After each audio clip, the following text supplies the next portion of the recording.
Hello, aspirants. So, welcome to the first lecture of IELTS Prep by Forum.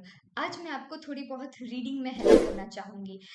I guess reading is the toughest module. So today आज मैं आपको tricks दूंगी for true false not given and filling the blanks. So let's start.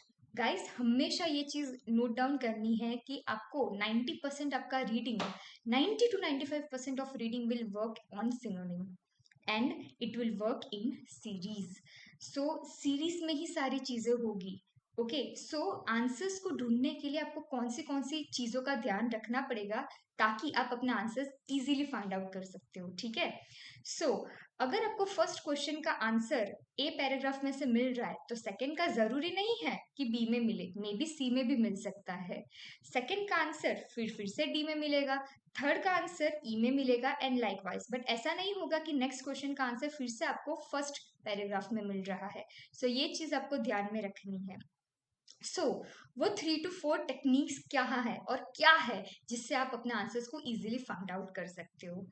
First first is to read the question properly and to translate it in your native language. सबसे पहले तो question को read करो और उसको easily किसी भी technique से, जो भी आपकी ट्रांसलेशन मदर टंग लैंग्वेज है, वो लैंग्वेज में आप उसको ट्रांसफर कर लो.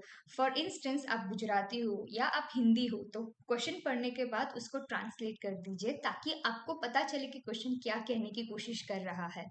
फिर सेकेंड, टेक की पॉइंट्स बिकॉज की पॉइंट्स आर वेरी इंपॉर्टेंट. उसी के जरिए आप अपने आंसर को इजीली फाइंड आउट कर सकते हो क्योंकि एक जैसे की पॉइंट्स आपको हर एक पैसेज में मिलेंगे. So choose key points very wisely. Keywords को लेना is very important. Third, to find and to fix the location. क्यों? बिकॉज हमें पता ही नहीं चलेगा कि मेरा आंसर सेकेंड पैराग्राफ में है या थर्ड पैराग्राफ में है. And fourth, that we have to fix the location, कि आपका आंसर लोकेशन ढूंढने के बाद कहाँ है. Is it in the first 3 line of the paragraph और इन द मिडल और इन द लास्ट.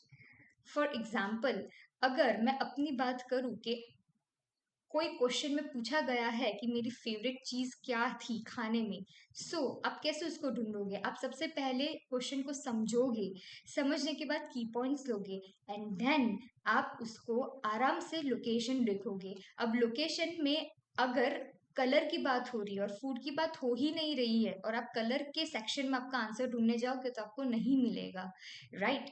सो आपको फूड के ही सेक्शन में मिलना ढूंढना पड़ेगा आंसर ताकि आप उसको ढूंढ पाओगे.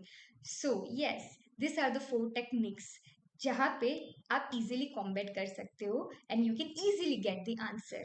First, to translate the whole question into native language. Second, find the key points. Third, find the location. And fourth, in that location, where is the answer? In the first 3 line or middle line or at the last of that paragraph. Okay, so I just hope कि आपको ये 3 to 4 technique की help से आपको अपने answers मिलेंगे. And in the next lecture मैं आपको खुद दिखाऊंगी कि हम कैसे ये 4 टेक्निक्स को यूज करेंगे. Okay, till then, take care. Let's meet to the next lecture.